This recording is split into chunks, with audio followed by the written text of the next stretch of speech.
All right, so what I'll be doing a little bit more, not only has some of the two-door Tahoe videos been helpful for people that not only have like 4L60 problems, just general diagnosis and problems in general at all, not just the two-door Tahoe. I guess I'll throw in a little bit of what kind of what I do on the side a little bit. So here we got a 2002 Mustang vert, and this customer, my primo, my cousin, the Aztec warrior,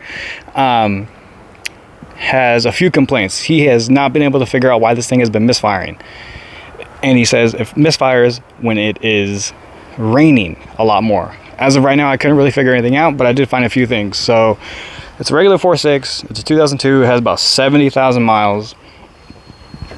He does have this AccuFab intake on it, and kind of like a BBK cold air.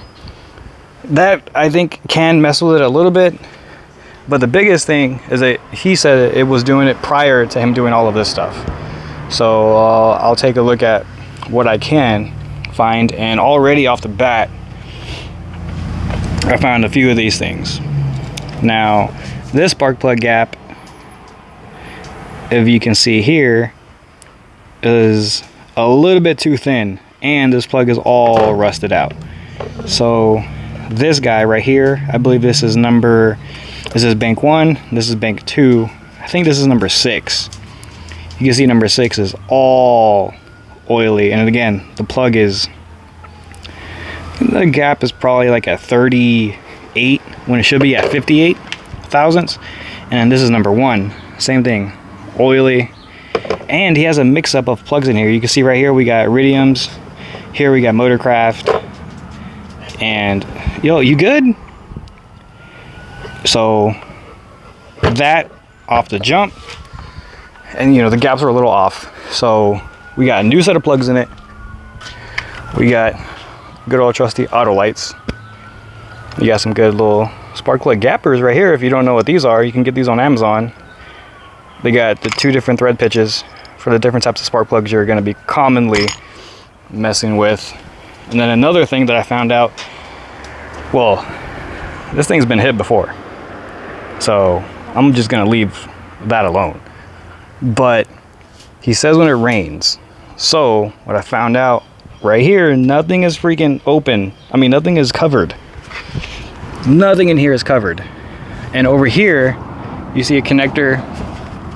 I guess on these have a constant relay box. I thought this was the ECM, but no, it's not. The ECM is under the kick panel over here. But it's this guy. This is a constant control relay module, CCRM. And I went ahead and got a new remanufactured one from AutoZone. And this guy pretty much just, if you open this up, there's just relays inside. There's 3 or 4 relays for your engine ECU, air compressor, little things like that. And that leads me to his second complaint, is that when the AC was on, he would feel the car every time the compressor is kicking on. As you can see here, the compressor is in here somewhere.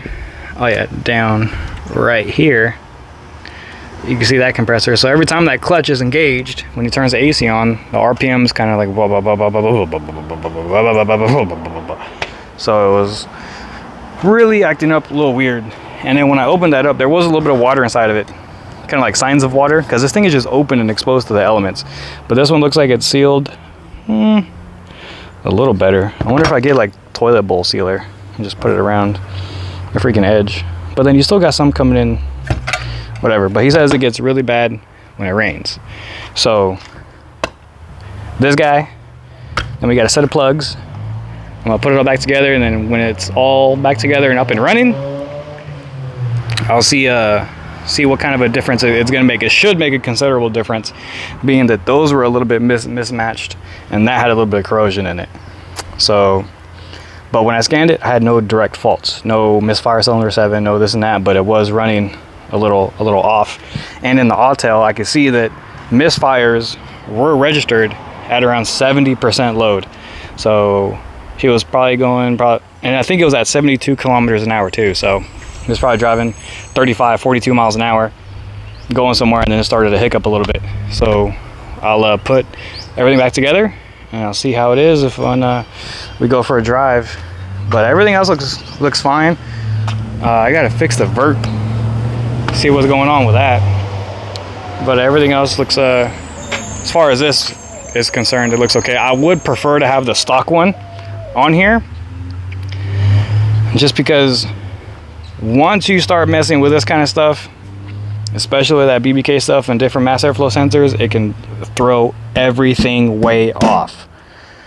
So we'll see. We'll give it a shot, and we'll go from there. And another thing that I'm suspecting too is that this thing may already have a tune on it from somewhere, from some Bobo shop somewhere.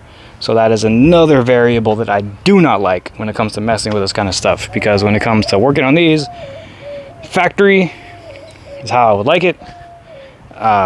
There's a lot of people that want to go out there and talk shit, and like, hey, oh, you can't work on that stuff or this or that. Well, I physically cannot do anything to it to make it run better if there was a tune on it for something that I had on there previously. Literally nothing. It's all software. So we'll get to it. Alright, so hopefully you can hear me, but I'm in the middle of making the thumbnail for this video. So it looks like the spark plugs and going over the gap of everything and replacing this module that's right in here, because there was a little bit of water residue, actually ended up fixing it. I'm quiet because, you know, it's dark. Look, you can't even see around me. Everyone's asleep right now. Oh man. But I put about 30 or 40 miles on the car, and it's totally fine. This customer, my cousin, my primo, said it would drive and be normal. Car will sit, started back up, it'll misfire. So that was kind of a general check over. This applies to like any car, and there'll be more videos on this and other kind of workarounds that I'll be doing here shortly. So be on the lookout. But that's quite an easy check over, and if it helps, cool for you, cool beans. And highly recommend swivel spark plug sockets. Have a good day.